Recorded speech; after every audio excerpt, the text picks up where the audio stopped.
தேவ வார்த்தை ஐக்கியத்திற்கு நான் உங்களை வரவேற்கிறேன். நான் ஜெரல் சாண்டியாகோ. நீங்கள் கேட்டுக்கொண்டிருப்பது verse by verse Bible study. ஜெபிக்கலாம். பிதாவே, இயேசுவின் நாமத்தினால் வருகிறோம். தாப்பனே, நீர் பெரியவர், உன்னதர், சர்வ வல்லவர், எங்களுக்கு உதவி செய்கிற தேவன், எங்களுக்கு போதித்து வழி நடத்துகிற தேவன். பிதாவே, ஞானமும் வல்லமையும் உம்முடையது தாப்பனே. பிதாவே, உம்முடைய விலையேற பெற்ற வார்த்தைகளை எங்களுக்கு போதிக்க வேண்டுமா ஜெபிக்கிறோம். உம்முடைய பாதைகளை வெளிப்படுத்த வேண்டுமா ஜெபிக்கிறோம். தாப்பனே, உம்முடைய ஞானம், புத்தி, அறிவு, வெளிச்சத்தினால் எங்களை நிரப்ப வேண்டுமா ஜெபிக்கிறோம். தாப்பனே, எங்கள் ஆண்டவராகிய இயேசு கிறிஸ்துவின் கிருபையிலும் விசுவாசத்திலும் அவரை குறித்த அறிவிலும் வளர பிதாவே, நீர் எங்களுக்கு உதவ வேண்டுமா ஜெபிக்கிறோம். எங்கள் ஆண்டவராக இயேசுவுக்குள் நாங்கள் பலப்பட, உறுதிப்பட நீர் எங்களுக்கு உதவி செய்யும். பிதாவை, இப்பொழுதும் நீர் உம்முடைய பலத்த கரத்தை நீட்டி மக்களை குணமாக்க வேண்டுமா ஜெபிக்கிறேன். தாப்பனை, அவர்கள் தேவைகளை சந்திக்க வேண்டுமா ஜெபிக்கிறேன். அவர்களுடைய இருதயத்தின் வாஞ்சைகளை பூர்த்தி செய்ய வேண்டுமா ஜெபிக்கிறேன்.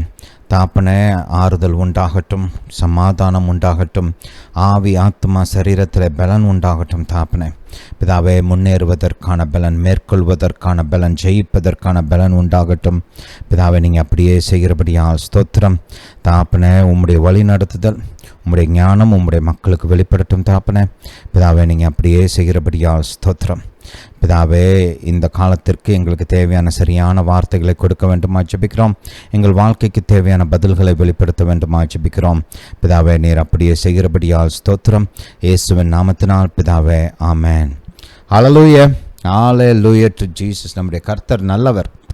நம்முடைய கர்த்தர் நமக்கு உதவி செய்கிற தேவன். நம்மை நினைக்கிறவராயிருக்கிறார். அவர் ஏதோ ஒரு தூரத்தில் நம்மளை கண்டுக்காமல், ஏதோ படைச்சிட்டேன், இனிமேல் உங்கள் பாடு, உன்னால் முடிஞ்சதை பார்த்துக்க அப்படின்னு அவர் எங்கேயோ நம்மளை கண்டுக்காமல், நம்மளை குறித்து அக்கறை இல்லாமலாம் இல்லை. ரைட்? அவர் நம்முடைய வாழ்வின் ஒவ்வொரு பகுதியிலையும் ஈடுபாடு உள்ளவராக இருக்கிறார். நம்முடைய எண்ணங்களை அறிந்தவராக இருக்கிறார். நம்முடைய உட்காருதலையும் எழுந்திருத்தலையும் அறிந்தவராக இருக்கிறார். எப்போ வரீங்க, எப்போ போவீங்க, எங்கே உட்காருவீங்க, எப்போ எந்திரிப்பீங்க, ஹல்லேலூயா, வாயை திறந்தால் என்ன சொல்லுவீங்க, எப்போ என்ன பண்ணுவீங்க. ஹல்லேலூயா, சகலத்தையும் அறிந்த தேவன். இதெல்லாம் எதை குறிக்குதுன்னா, அவர் உங்களோடு கூட உங்களை குறித்து எவ்வளவு அக்கறையுள்ளவராக இருக்கிறார், உங்கள் மீது எவ்வளவு அன்புள்ளவராக இருக்கிறார் என்பதை எடுத்து காண்பிக்கிறது. கர்த்தர் சொல்கிறார், நான் உன் துக்கங்களை அறிந்திருக்கிறேன்,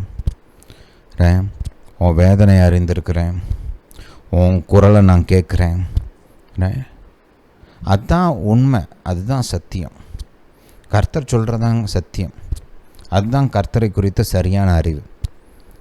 கர்த்தர் உங்களை தனியாக அனாதையாக விடலை.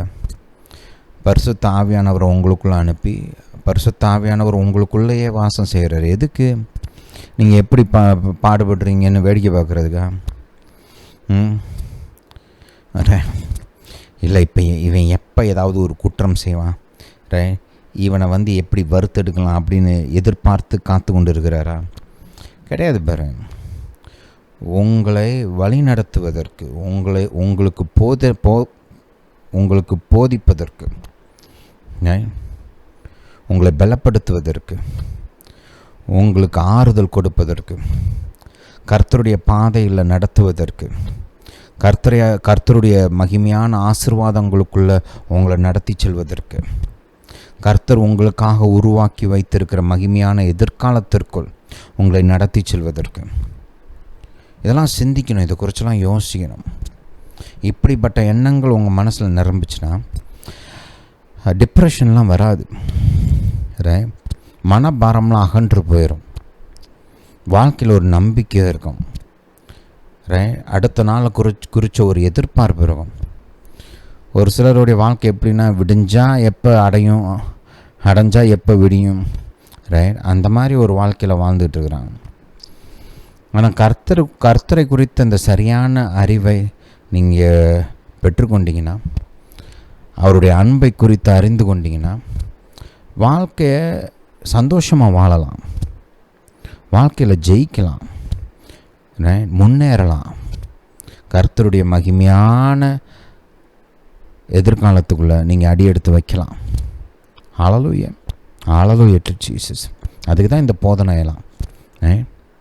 ஜெபத்தோடு கேளுங்க, கவனமாக கேளுங்க, பைபிளை ஜெபத்தோடு வாசிங்க. கர்த்தர் உங்களோடு கூட பேசுவார்.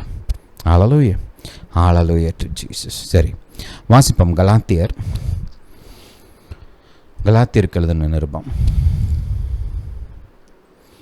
2ஆம் அதிகாரம் 16-17 குறித்து நம்ம போன 2 மெசேஜில் அதை குறித்து தான் தியானித்தோம் இல்லையா? இன்றைக்கி 17-18 குறித்து பார்ப்போம்.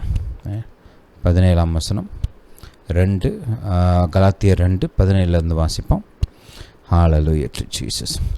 கிறிஸ்துவுக்குள் நீதிமான்களாக்கப்படும்படி நாடுகிற நாமம். அந்த நாடுகிற நாமம் அப்படின்ற வார்த்தையில் அண்டர்லைன் பண்ணிக்காங்க. அந்த முதல் 4 வார்த்தையுமே அண்டர்லைன் பண்ணி வச்சுக்கோங்க. இப்போ பழைய ஏற்பாட்டில் யாரை நீதிமான் வேதம் சொல்லுது, புதிய ஏற்பாட்டில் வேதம் யாரை நீதிமான் என்று சொல்லுது, ரெண்டுக்கும் உள்ள வித்தியாசம் என்ன? ரைட். பழைய ஏற்பாட்டில் கிரியைகளினால் ஒரு மனிதன் நீதிமானாக கருதப்படுகிறான்.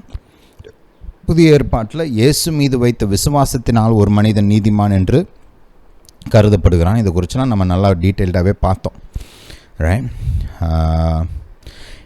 இன்றைக்கி அதே லைனில் தான் தொடர போகிறேன். ஏன்னா இந்த என்டையர் டாபிக் இதை குறித்து தான் இப்போ ஆரம்பித்து 5ஆம் அதிகாரம் பாதி வரைக்கும் பேசிக்காக இதே கருத்து தான். ஆனால் வேறு விதமாக வேதம் நமக்கு அதை எடுத்து போதிக்கிறது. இன்றைக்கி இந்த 17-18 வசனங்களில் ஆவியானவர் நம்ம கூட என்ன பேசுகிறாருன்றதை கொஞ்சம் கவனிப்போம். கிறிஸ்துவுக்குள் நீதிமான்களாக்கப்படும்படி நாடுகிற நாமம். நாடுகிறன்னா சீக்கிங். ரைட். மனுஷன் பல பேர் பார்த்திங்கன்னா இன்றைக்கி புண்ணியம் செய்யணும் அப்படின்னு சொல்லுவாங்க இல்லையா? ஏன்? பாவம் செஞ்சுருக்குறாங்க, அது புண்ணியம் செஞ்சு கழிச்சிடணும் அப்படின்னு நினைப்பாங்க இல்லையா? என் பாவத்தை காட்டில் நான் அதிகமாக புண்ணியம் செஞ்சுட்டேன்னா நான் பரலோகத்துக்கு போயிடுவேன் அப்படின்னு ஒரு சிலர்லாம் நம்புகிறாங்க. ரைட். இது கிறிஸ்துவ டினாமினேஷன்ஸில் கூட ரைட் கிறிஸ்துவ மக்கள் மத்தியில் இந்த பல்வேறு டினாமினேஷன்ஸ் இருக்கு இல்லையா? அதில் குறிப்பாக ஒரு டினாமினேஷனில் கூட இந்த மாதிரிலாம் நம்புகிறாங்க. ரைட். புண்ணியம், நற்கிரியைகள் ரொம்ப நல்லது. ரைட். ஏன்னா நம்ம கர்த்தருடைய பிள்ளைகளாக இருக்கிறோம். கர்த்தர் நல்லவராகவே இருக்கிறார். அவருடைய பிள்ளைகளாகிய நாமும் நன்மை செய்கிறோம், நற்கிரியைகள் செய்யணும். ரைட். வேதம் அதை போதிக்குது. ஆனால் நீதிமானாக்கப்படுவதற்கு அதுதான் பாயிண்ட்டு. நீதிமானாக்கப்படுவதற்கு நற்கிரியை தேவையா புதிய ஏற்பாட்டுக்கடியில்? அதுதான் கேள்வி. நற்கிரியை செய்யணுமா செய்யக்கூடாதான்றது கேள்வி கிடையாது. உங்களுக்கு பைபிளில் கொஞ்சம் படிச்சிருந்தா கூட உங்களுக்கு நல்லா தெரியணும்.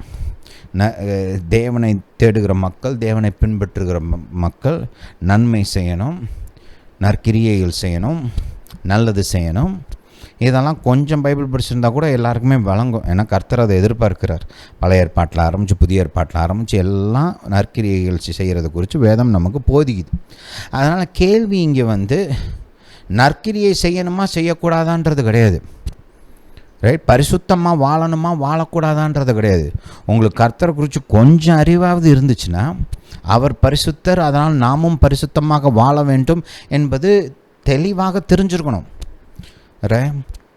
ஒரு சிலர் சொல்கிறாங்க, நான் பைபிளை படிச்சிருக்கேன், கவர் டு கவர் படிச்சிருக்கேன் அப்படின்னு சொல்லிட்டு அப்புறம் விகாரமாக என்னத்தையாவது சொல்லுவாங்க.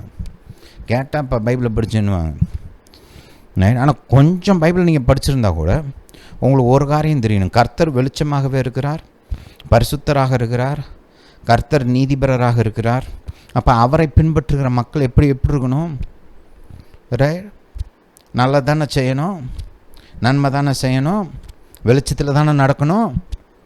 நம்ம ஆண்டவராக இயேசுவே அதை குறித்து அதிகமாக பேசுகிறார். ஆனால் இந்த போதனையில் கலாத்தியரில் இந்த இடங்களில் கேள்வி அது கிடையாது.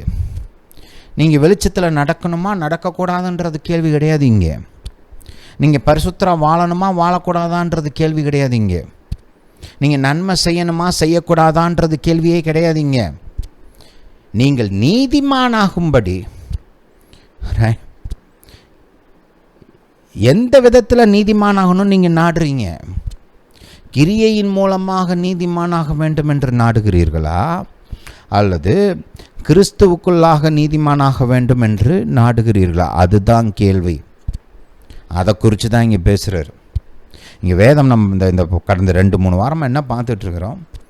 கிரியையின் மூலமாக, நியாயப்பிரமாணம் போதிக்கிற அந்த கிரியையின் மூலமாக ஒரு மனிதனால் தேவனுக்கு முன்பாக நீதிமானாக முடியாது. வேதம் அதை திட்டமும் தெளிவுமாக போதிக்கிறது. அதை பல வசனங்களை எடுத்து நம்ம உங்களுக்கு காமிச்சிட்டேன் ஆல்ரெடி, ரைட்? இப்போ இன்றைக்கி இன்னும் ஒரு பாயிண்ட் சொல்கிறாரு பாருங்க. இந்த ரெண்டு வகையான தேடுதல், நாடுகிற அந்த அனுபவம், அதை குறித்து நம்ம கொஞ்சம் பார்க்க போகிறோம்.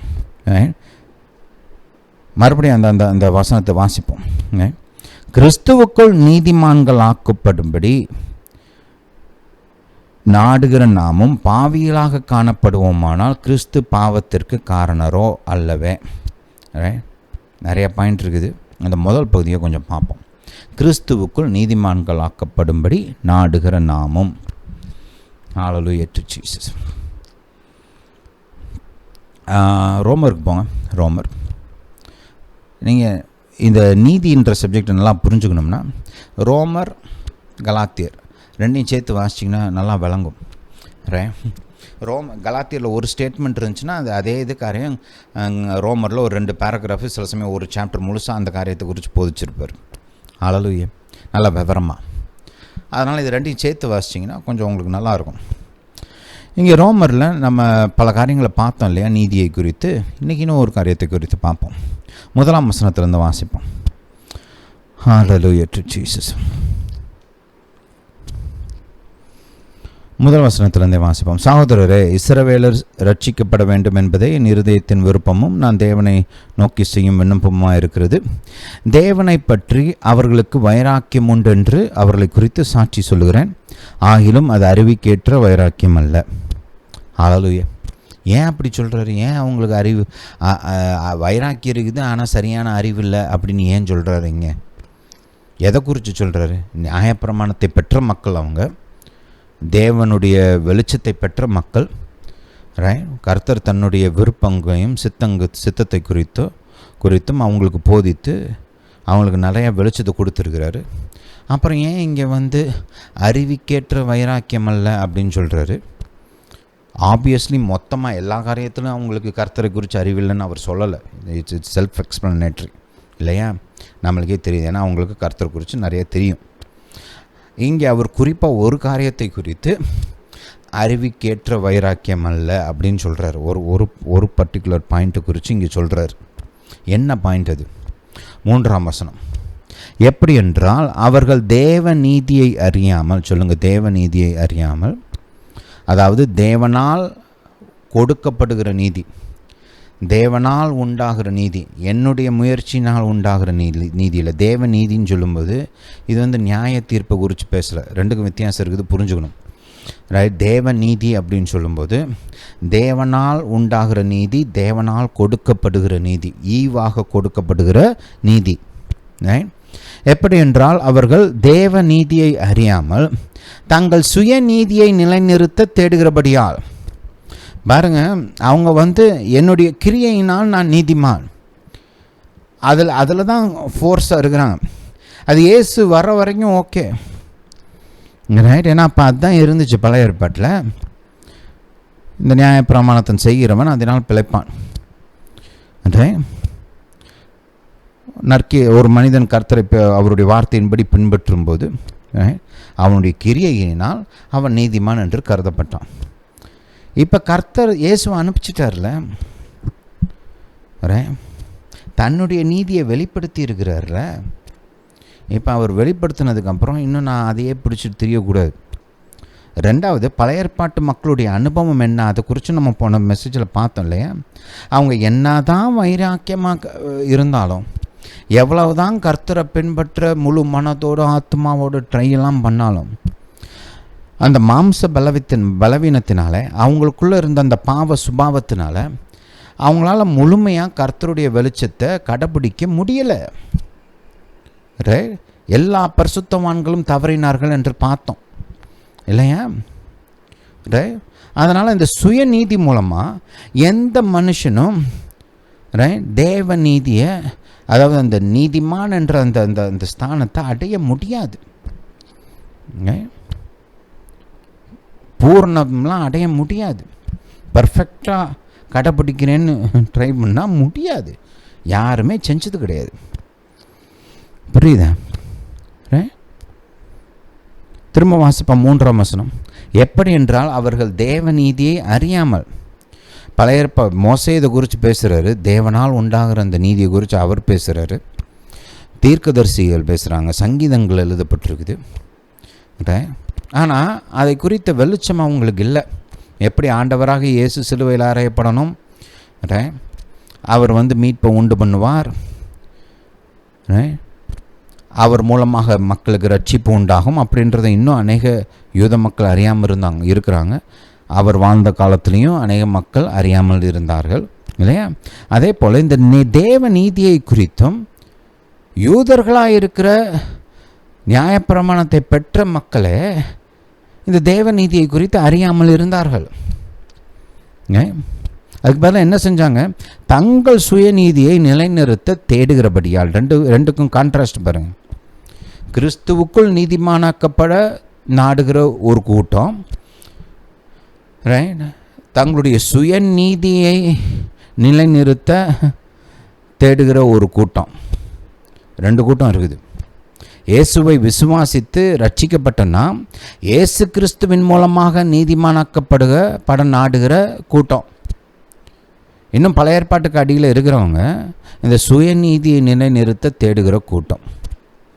புரியுதா? கர்த்தரே அந்த டிஸ்டிங்ஷனை இங்கே நமக்கு போதிக்கிறார். கவனிங்க, தொடர்ந்து வாசிங்க. தங்கள் சுயநீதியை நிலைநிறுத்த தேடுகிறபடியால் தேவ நீதிக்கு கீழ்ப்படியாதிருந்தார்கள். அதைத்தான் பவுல் அங்கே என்ன சொல்கிறாரு? சத்தியத்திற்கு கீழ்ப்படியாது இருக்கிறார்கள் அப்படின்னு சொல்கிறார் இல்லையா? இங்கே என்ன சொல்கிறாரு? தேவ நீதிக்கு கீழ்ப்படியாது இருக்கிறார்கள். ஒரு மனுஷன் என் கிரியையின் மூலமாக நான் நீதிமானாக போகிறேன் அப்படின்னு போகும்போது அவன் என்ன பண்ணுறான்? கிறிஸ்து மூலமாக வெளிப்படுத்தப்பட்டிருக்கிற இந்த தேவ நீதிக்கு கீழ்ப்படியாமல் போகிறான்.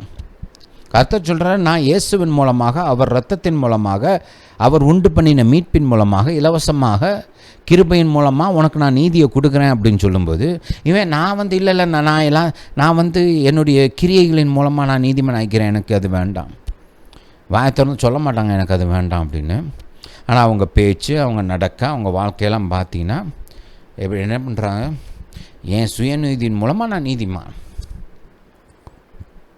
ஹல்லேலூயா. கிறிஸ்தவர்களுக்கும் இந்த சோதனை உண்டாகுது. அதனால தான் இந்த நிருபத்தில் இவ்வளோ டீட்டெயில்டாக எழுதியிருக்கிறாரு. கலாத்தியர் நிருபம் எழுதப்பட்டதே அந்த நோக்கத்தோடு தான். கலாத்தியர் இதனால தான் சோதிக்கப்பட்டாங்க. அவங்கள பலப்படுத்தும்படி, அவங்களுக்கு சரியான போதனையை கொடுத்து அவங்கள தப்புவிக்கும்படி தான் கலாத்தியர் நிருபம் எழுதப்பட்டது. ஹல்லேலூயா. 4ஆம் வசனத்தை கவனிங்க.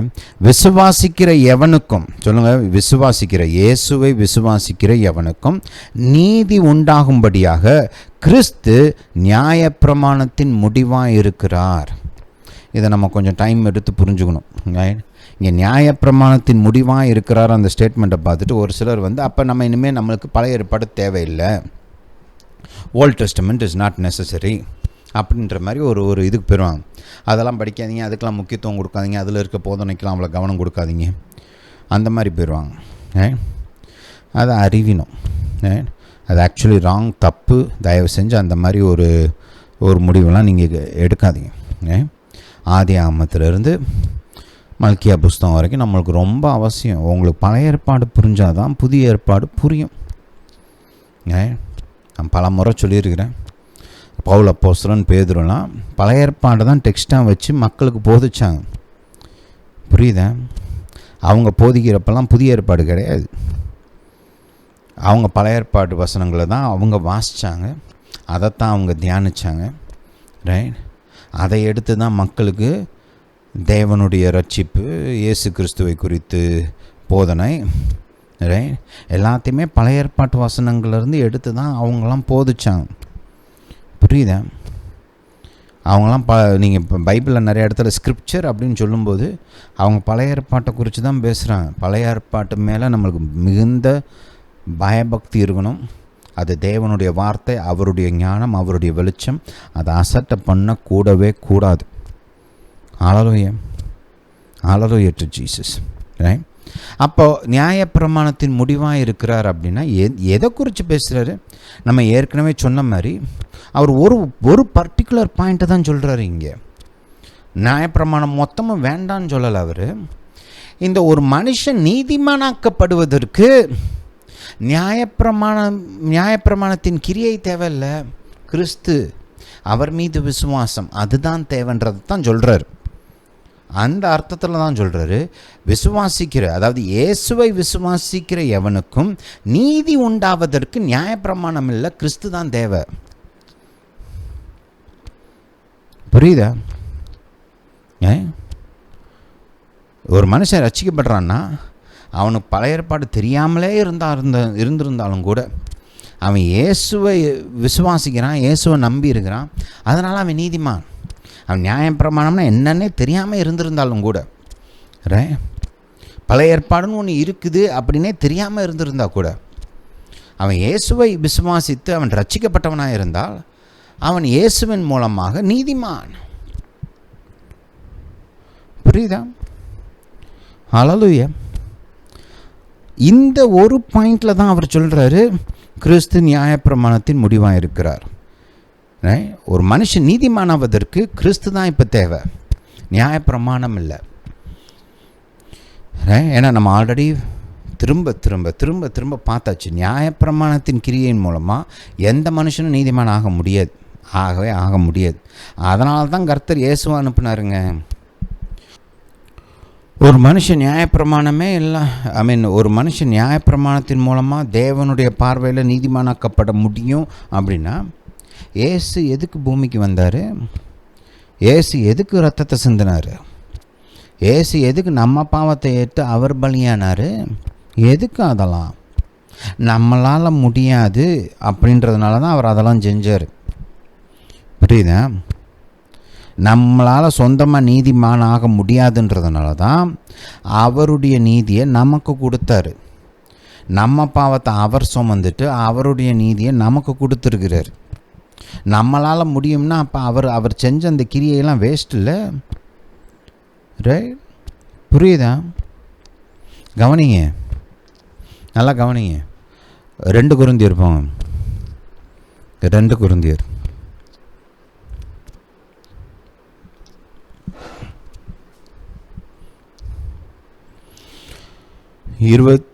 20 வாசிப்போம். ஆனபடினாலே தேவனானவர் எங்களை கொண்டு புத்தி சொல்கிறது போல நாங்கள் கிறிஸ்துவுக்காக ஸ்தானாதிபதிகளாக இருந்து தேவனோட ஒப்புரவாகுங்கள் என்று கிறிஸ்துவின் நிமித்தம் உங்களை வேண்டிக் கொள்கிறோம். நாம் இயேசுவுக்குள் தேவனுடைய நீதியாகும்படிக்கு பாவம் அறியாத அவரை நமக்காய் பாவமாக்கினார். அவர் பாவம் அறியாதவர், பாவம் செய்யாதவர், அவர் நீதிமான், அவர் பரிசுத்தர். நமக்காக அவர் பாவமானார். ஏன்? அப்படி செஞ்சாதான் நாம் நீதிமான் ஆக முடியும். அவர் அப்படி செஞ்சாதான் நாம் தேவ நீதியை இலவசமாக அவர் மீது வைக்கும் விசுவாசத்தினால் பெற்றுக்கொள்ள முடியும். அவர் அப்படி செய்யலைன்னா முடியாதுங்க. எந்த மனுஷனும் நீதிமானாக முடியாது. அவர் வராமல் இருந்திருந்தால் எல்லா மனுஷனும் ஆதாமில் ஆரம்பித்து ஒவ்வொரு பயலும் நரகத்தில் தான் வந்துக்கிட்டு இருக்கணும். புரியுதா? யாருமே பரலோகத்துக்கு நுழைய முடியாது, யாராக இருக்கட்டும். புரியுதா? எல்லாருக்குமே அந்த ஸ்லாக்கியம் இயேசுவை வைத்து தான் கொடுக்கப்பட்டிருக்கிறது. பழைய ஏற்பாட்டில் வாழ்ந்த மக்களுக்கும் சரி, புதிய ஏற்பாட்டில் வாழ்கிற மக்களுக்கும் சரி, இயேசு அவர் பலி, அவர் ரத்தம், அவருடைய மீட்பின் கிரியை. புரியுதா? இது ரொம்ப முக்கியம், இதை விளங்கிக்கிறது. இந்த அர்த்தத்தில் இந்த ஒரு அடிப்படையில் தான் அங்கே ரோமர் 10ஆம் அதிகாரத்தில் அவர் இந்த காரியத்தை சொல்லுகிறார். என்ன சொல்லுகிறார்? வாசிப்பன் திரும்ப. விசுவாசிக்கிற எவனுக்கும், இயேசுவை விசுவாசிக்கிற எவனுக்கும் நீதி உண்டாகும்படியாக கிறிஸ்து நியாயப்பிரமாணத்தின் முடிவாய் இருக்கிறார்.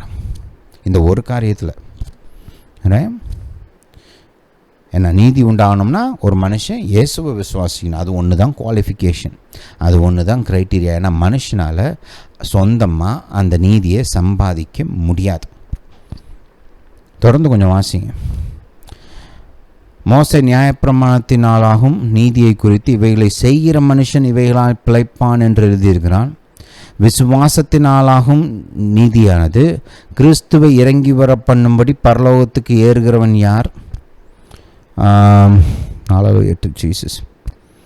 சரி, இப்போ இந்த நேரத்தில் நம்ம இந்த பகுதிக்குள்ளே போக வேண்டாம், பின்னாடி பார்ப்போம். ஹல்லேலூயா to Jesus, hallelujah to Jesus. ரோமர் 9ஆம் அதிகாரம் 30ஆம் வசனத்திலிருந்து வாசிப்போம். இப்படி இருக்க நாம் என்ன சொல்லுவோம்? ஒரு கேள்வி கேட்குறாரு. நீதியை குறித்து தான் இங்கே பேசிகிட்டு இருக்கிறாரு. பேசிகிட்டு இருக்கும்போது ஒரு காரியத்தை கேட்குற, ஒரு கொஸ்டின் கேட்குறாரு. நீதியை தேடாத புறஜாதியார் நீதியை அடைந்தார்கள், அது விசுவாசத்தினாலாகும் நீதியே. நீதியை தேடாத புறஜாதியார் அப்படின்னா என்ன அர்த்தம்? அவங்களுக்கு தேவ வார்த்தை கொடுக்கப்படலை இல்லையா? அவங்களுக்கு நியாயப்பிரமாணம் கொடுக்கப்படலை. அதன் அடிப்படையில் அவங்க நீதிமான் ஆகணும்னு அவங்க தேடலை இல்லையா? புறஜாதியார் அவங்க இஷ்டத்துக்கு தான் வாழ்ந்துட்டு இருந்தாங்க. அவங்க வழிமுறைகளில் அவங்க ஏனோதானோன்னு வாழ்ந்துட்டு இருந்தாங்க. இஸ்ரவேல் மக்கள் தான் நியாயப்பிரமாணத்தை பெற்றவர்களாக இருந்தார்கள். அந்த வெளிச்சத்தின்படி நீதிமான் ஆகும்படி பிரயாசப்பட்டவங்க அவங்க தான். ஆனால் நீதியை தேடாத புறஜாதியார் இப்போ இயேசுவை நம்பி நீதிமான் ஆயிட்டாங்க. அந்த தேவ நீதியை கண்டு அடைஞ்சிட்டாங்க, பெற்றுக்கொண்டாங்க. ஹல்லேலூயா. அவங்க அந்த பழைய ஏற்பாட்டின் வெளிச்சத்தின்படி, அந்த நியாயப்பிரமாணத்தின் வெளிச்சத்தின்படி பிரயாசப்பட்டு நீதிமானாக அவங்க முயற்சி செய்யவே இல்லை இல்லையா? அவங்களுக்கு இயேசு அறிவிக்கப்பட்டார். புறஜாதியினருக்கு இயேசுவை விசுவாசித்து ஏற்றுக்கொண்டார்கள். இயேசுவை விசுவாசத்தின் மூலமாக தேவனுடைய அந்த நீதியை பெற்றுக்கொண்டார்கள். 31 கவனிங்க. நீதி பிரமாணத்தை தேடின இஸ்ரவேலரோ நீதி பிரமாணத்தை அடையவில்லை. ஹல்லேலூயா. நீதி பிரமாணத்தை அடையவில்லை. அதன்படி தேடினாங்க இஸ்ரவேல் மக்கள். இந்த நியாயப்பிரமாணத்தின் கிரியைகள் மூலமாக அவங்க நீதிமான் ஆகணும்னு தேடினாங்க. ஆனால் அந்த ஸ்தானத்தை அவங்களால நியாயப்பிரமாணத்தின் கிரியைகள் மூலமாக அடைய முடியவில்லை. இதனால தான் பவுல் அப்போஸ்தலன் பேதுருவை அங்கே திட்டுறார். நம்மளால் நியாயப்பிரமாணத்தை பெற்ற நம்மளாலேயே முடியலையே, நாமுமே புறஜாதியினர் போலவே இயேசுவை விசுவாசித்து தானே நீதிமான் ஆகிருக்கிறோம். இப்போ நாம் ஏன் அவங்கள நம்மளை மாதிரி பழைய இடத்துக்கு எதுக்கு கூப்பிடுறீங்க? நமக்கே அது நீதிமான் ஆவதுக்கு பிரயோஜனப்படலையே, எதுக்கு இப்போ நீங்கள் இயேசுவை விசுவாசித்த இந்த விசுவாசிகளை எதுக்கு அதே பழைய அந்த முறைமைக்குள்ளே இழுக்க பார்க்குறீங்க அப்படின்னு கேட்டு தான் அவர் அங்கே திட்டுறாரு. இப்போ விளங்குதா? ஏன்னா புறஜாதியினாக இருக்கட்டும், யூதனாக இருக்கட்டும், எல்லாரும் பாவத்துக்கு அடியில் இருக்கிறாங்கன்னு நம்ம ஏற்கனவே பார்த்துட்டோம். யாருமே சுய கிரியைகள்னால, நியாயப்பிரமாணத்தின் கிரியைகள்னால நீதிமான் ஆக முடியாது. எல்லாருக்குமே இயேசு தேவை. இஸ்ரவேலர் அந்த நீதியிலே, அந்த நியாயப்பிரமாணத்தின் கிரியையிலே ஊறி போய் வாழ்ந்தவங்க. அவங்களாலேயே அந்த நியாயப்பிரமாணத்தின் மூலமாக நீதிமான்ற ஸ்தானத்தை அடைய முடியவில்லை. புரியுதா? அப்போ 32ஆம் வசனத்தை கவனிங்க. எண்ணத்தினால் என்றால் அவர்கள் விசுவாசத்தினாலே அதை தேடாமல், கவனிங்க, ஏன் அவங்களால இஸ்ரவேல் மக்கள்னால நீதி அடைய முடியல? ஏன்னா அவங்க அதை விசுவாசத்தினால் தேடவில்லை. ரைட்? கிறிஸ்து மீது வைக்கும் விசுவாசத்தினால தேடி இருந்தாங்கன்னா நீதிமான்ற ஸ்தானத்தை பெற்றுக்கொண்டு இருப்பாங்க. அவங்க விசுவாசத்தினால அதை தேடாமல் நியாயப்பிரமாணத்தின் கிரியைகளினாலே தேடினபடியால் அதை அடையவில்லை. ஹல்லேலூயா. புரியுதா? இதை நல்லா விளங்கிக்கோங்க. இப்போ நீங்கள் ரட்சிக்கப்பட்ட ஒவ்வொருவரும் இதில் மனசில் நல்லா தெளிவாக இருக்கணும். நீதிமான் ஆகுவதற்கு எனக்கு இயேசு மாத்திரமே தேவை. இயேசு மீது வைக்கும் விசுவாசம்தான் எனக்கு தேவை. நான் இயேசுவை விசுவாசித்திருக்கிறேன், இயேசுவை என் கர்த்தராக ஏற்றுக்கொண்டிருக்கிறேன். இயேசுவின் மூலமாக, இயேசுவின் இரத்தத்தினாலே நான் நீதிமான். இப்போ நீதிமான் ஆவதற்கு எனக்கு வேறு எதுவுமே தேவை கிடையாது. புரியுதா? ஹல்லேலூயா. இதை நல்லா விளங்கிக்கோங்க.